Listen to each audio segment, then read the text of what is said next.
कांग्रेस नेता और राज्यसभा सांसद जयराम रमेश ने बीजेपी पर निशाना साधा है। उन्होंने कहा कि गुजरात में बीजेपी एयरक्राफ्ट बना सकती है लेकिन पुल नहीं बना सकती। उन्होंने गुजरात मॉडल को फेक मॉडल बताया है। चुनाव आ गए हैं तो ये सब याद अभी आ रहा है इनको। ये जो समुदाय की बात आप कर रहे हैं, ये लाल बहादुर शास्त्री के ज़माने के समय में वो इन इलाके में उनको बसाया गया था। चुनाव आता है, अचानक बीजेपी को याद आ जाती है ये सब मुद्दे। असली बात तो ये है कि गुजरात मॉडल जहां अभी एयरक्राफ्ट बनने वाले हैं, वहां हम एक पुल नहीं बना सकते। एयरक्राफ्ट बनाएंगे, हवाई जहाज बनाएंगे, पर हम एक पुल बना नहीं सकते। करीब 150 लोगों की जान गई है और इसके जिम्मेदार कौन है? ये कॉन्ट्रैक्टर हैं। कॉन्ट्रैक्टर को कॉन्ट्रैक्ट किसने दिया है? राज्य सरकार ने दिया है। स्कूल में जाइए, अस्पताल में जाइए, आज के सोशल मीडिया में देखिए जिस तरीके से अस्पताल की सफाई हो रही है, उसकी क्या दशा थी। और अभी प्रधानमंत्री वहां जा रहे हैं, उसको एक किस तरीके से वाइट वॉश कराया जा रहा है। ये गुजरात मॉडल है। ये तो मध्य प्रदेश के 67वें स्थापना दिवस पर सीएम शिवराज ने प्रदेशवासियों को शुभकामनाएं दी हैं। उन्होंने एक आलेख लिखा है। उन्होंने सीएम ने लिखा है उसमें कि आज आनंदित होने का दिन है, खुशियां मनाने का दिन है। उन्होंने कहा कि मध्य प्रदेश स्थापना दिवस का आयोजन हमारी संस्कृति और उसके जुड़ाव का प्रतिबिंब है, अपनत्व का प्रकटीकरण है, मध्य प्रदेश निर्माण का संकल्प और विजन है। सीएम ने लिखा कि मध्य प्रदेश न केवल भौगोलिक दृष्टि से देश का हृदय प्रदेश है, बल्कि अपनी बहुरंगी बहुमुखी विशेषताओं के कारण ये देश के दिल की धड़कन भी है।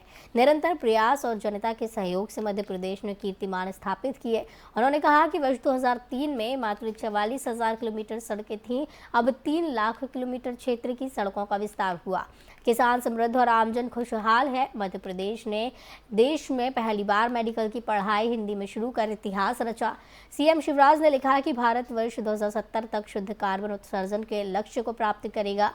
मध्य प्रदेश को हार्ट ऑफ इंडिया के साथ लंग्स ऑफ इंडिया बनाने का भी प्रयास है।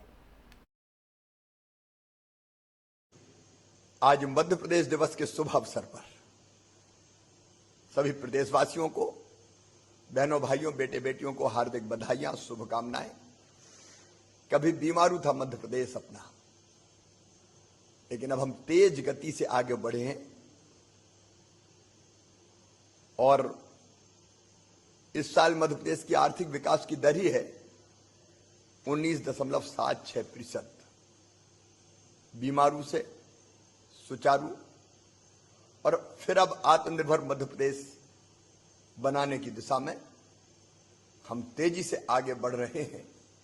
मध्य प्रदेश हर क्षेत्र में विकास के नए आयाम स्थापित कर रहा है। इस अवसर पर केवल आपसे यही प्रार्थना है कि मध्य प्रदेश की प्रगति और विकास में आप अपना सर्वश्रेष्ठ योगदान देने की कृपा करें। आइए समृद्ध, विकसित और आत्मनिर्भर मध्य प्रदेश के निर्माण के लिए हम तेज। केंद्रीय गृह मंत्री अमित शाह हिमाचल पहुंचे, जहां पर उन्होंने चंबा में गृह मंत्री अमित शाह ने जनता को संबोधित किया। आइए सुनवाते हैं क्या कुछ कहा गृह मंत्री अमित शाह ने। अभी मैं दिल्ली एम्स में गया था। वहां मैंने पूछा कि भाई देश में सबसे अच्छे एम्स कहां पर है, तो उन्होंने कहा दोनों पहाड़ पर है। मुझे आश्चर्य लगा। मैंने बोला दिल्ली से भी अच्छे हैं?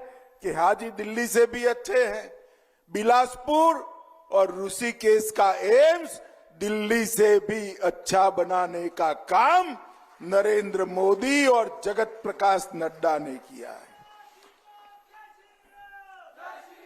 18 operation theatre, 64 ICU bed, 750 bed, लगभग 1500 करोड़ से एम्स बनाने के आरोपों में जेल में बंद सुकेश चंद्रशेखर ने दावा किया है कि उसने दिल्ली सरकार के मंत्री सत्येंद्र जैन को प्रोटेक्शन मनी के नाम पर 10 करोड़ रुपए दिए। इस खबर के मीडिया में आने के बाद दिल्ली में राजनीति और तेज हो गई है। बीजेपी ने आम आदमी पार्टी और अरविंद केजरीवाल सरकार पर हमला बोल दिया है, तो आम आदमी पार्टी की ओर से खुद अरविंद केजरीवाल ने इसकी कमान संभाली है।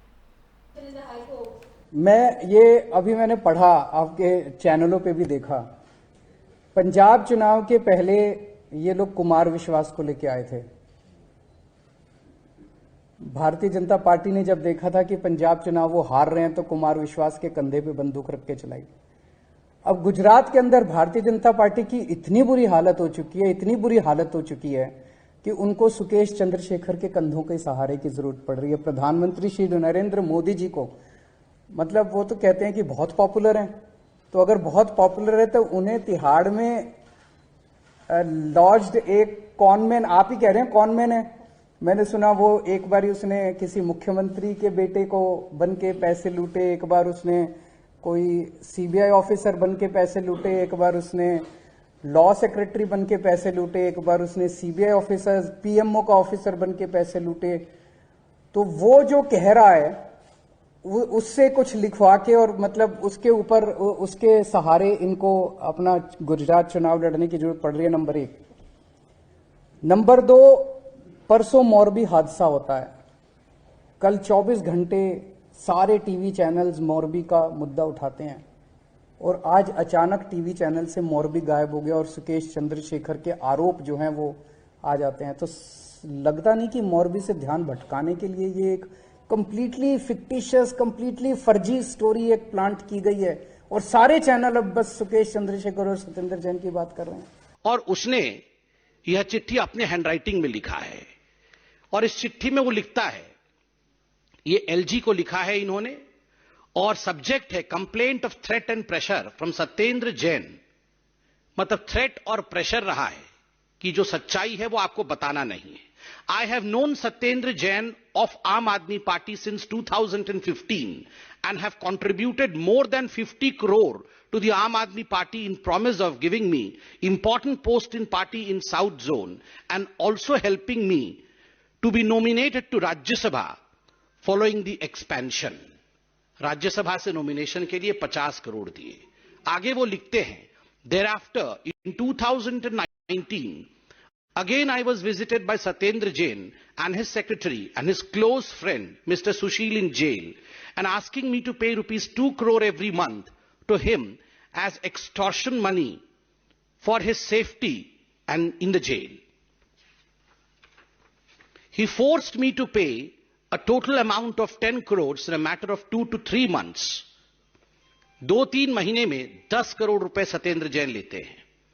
And now Mr. Satyendra Jain is lodged in jail number 7 in Tihar. He has been threatening me through DG prisons. आगे बहुत कुछ लिखते हैं कि सत्येंद्र जैन उनको धमकी दे रहे हैं कि ये सारा विषय आपको सार्वजनिक नहीं करना है। स्वाभाविक है, क्यों नहीं करना है। बंधुगण, ये तो घोटालों का घोटाला है। ठग के घर में ठगी हुई है और ठगी करने वाला। तो इस बुलेटिन में फिलहाल इतना ही। मुझे दीजिए इजाजत। नमस्कार।